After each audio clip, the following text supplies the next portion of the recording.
সবাই কেমন আছো? আশা করি সকলে ভালো আছো। আমি প্রণমিতা জীবন স্মৃতি চ্যানেলে সকলকে স্বাগত জানাই। এই দিনটা কিন্তু আমি বাবার বাড়িতে গেছিলাম সকালবেলা, তার বিকেলবেলার ব্লগ এটা। বিকেল থেকেই আমি ব্লগটা শুরু করেছি।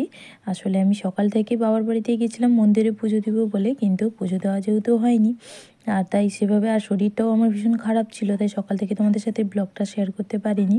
আর বিকেলবেলা আমি কিন্তু ঘুমাতে চাইছিলাম। আমার বাবার বাড়িতে গেলে যা হয় আর কি, বৌদিরা কোনো মতেই কিন্তু ঘুমাতে দিল না। আর ওদের লুডোবালি খেলার খুব ইচ্ছে হয়েছিল। আসলে সেভাবে তো একসাথে বসে খেলা হয় না, সব এখন ফোনেই যেহেতু রয়েছে, তো একটা যেহেতু ওই লুডোপালিটা পেয়েছে, তো তার জন্য আমাকে জোর করে উঠিয়ে নিয়ে এলো যে ঘুমানোর দরকার নেই, বাড়ি গেলে তখন ভালো করে ঘুমিয়ে নিবি। তো জোর করে উঠিয়ে নিয়ে এলো। আর বাবার বাড়িতে আসার যে কারণ ছিল, এই যে দেখতে পাচ্ছ আমি মেলার দিকে যাচ্ছি। মেলা বলতে বাবার বাড়ির ওখানে আমাদের দাদাদের ক্লাবে হচ্ছে গৌরাঙ্গ মহোৎসব হয়। তো সেইখানে প্রথম দিন এটা, তো সকালে মহাপ্রভু এসছে। আর সকালে আগের দিন রাতে মহাপ্রভু এসছে, সকালে ঘট উত্তোলন হয়েছে, আর সন্ধেবেলা মহাপ্রভুর নাম গান হচ্ছে। তার সাথে কিন্তু এখানে কম্পিটিশানও হচ্ছে, যে দল ভালো করবে তার জন্য কিন্তু খুব ভালো পুরস্কার রয়েছে।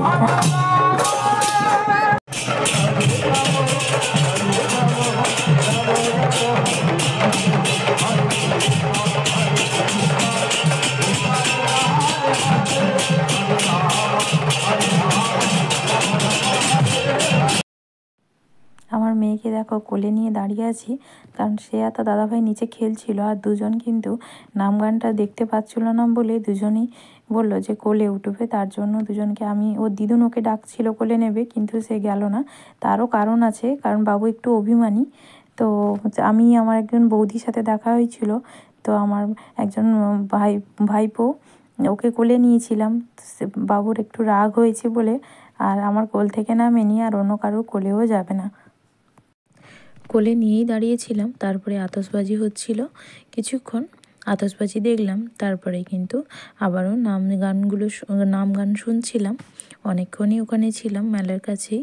তো আর বাচ্চাদের সাথে থাকলে যা হয় আর কি, এ দোকানে যাব, ও দোকানে যাব, এটা নেব সেটা নেব, নানান ধরনের বায়না, আর ওদের নানান কথা। আমার বোনও গেছিল, তার যেহেতু খুব ছোট বাচ্চা, একদমই 1-1.5 মাস বয়স, তো তার জন্য সন্ধ্যাবেলা একটু কিছুক্ষণের জন্য গেছিল। তারপর বাবার বাড়ির কাছে সবসময় কিন্তু প্রায় অনুষ্ঠান লেগেই থাকে। এই কয়েকদিন পরে আবারও কিন্তু রটন্তী কালী পুজো রয়েছে। আমি তো সবগুলোতে যেতে পারি না, তবে যেগুলো খুব বড় ধরনের হয় সেগুলোতে কিন্তু যাই। আর আমি না গেলে বাবা মার খুব কষ্ট হয়। আর তাই ওখানে মা আমাকে বলছে, তুই যদি না আসিস আমার খুব কষ্ট হতো। আর আজকের দিনে এত আনন্দ করছে সবাই, সকলের বাড়িতে কম বেশি আত্মীয় স্বজন এসছে, বিশেষ করে মেয়েরা এসছে। আর তুই না হলে আমার বাড়িতে সবারই মন খারাপ হতো, কেউ হয়তো বাড়িতে বসতে পারতাম না। এইভাবে করে সন্ধ্যাটা কাটলো। দেখা হবে একটা নতুন ব্লগে। সকলে ভালো থেকো, সুস্থ থেকো।